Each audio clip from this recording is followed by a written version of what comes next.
My name is Mike Sullivan. I'm a former IRS agent. I was a teaching instructor. By the way, I know what I'm doing. I'm not like blabbing. I wrote a book. It's a best-selling book about IRS settlements. But today, that's not what I'm talking about. I want to let you know if you have bills starting to pile up from IRS, what's going to happen as these bills are piling up, and what do you have to do?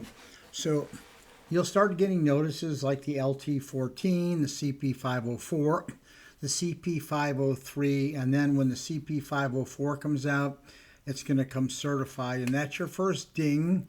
It's your first wake-up call. It's your first doorbell ring that more is coming. A matter of fact, there's one more letter coming, and that's the LT11. When you get the LT11 notice, it's game on.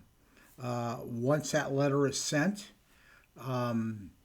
IRS is going to probably go ahead, file a federal tax lien, send out a wage garnishment, send out a bank levy, and take your passport.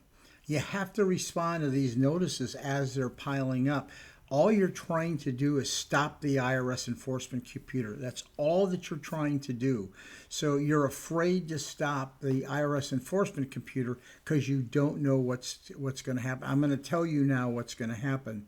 When these notices are coming out, all IRS wants to do is close the case. They want your tax returns filed.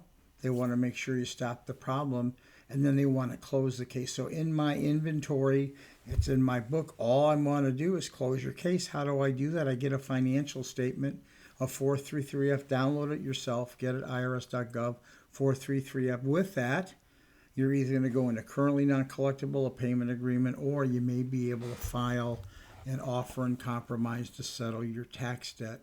Anyway, that's the system that they use.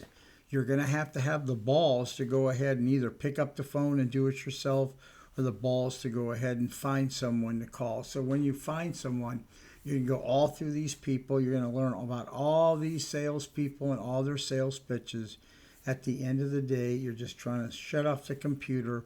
All tax returns need to be filed. You need to have stopped the problem, and you need to call a former IRS agent to resolve your case. I've worked thousands of cases.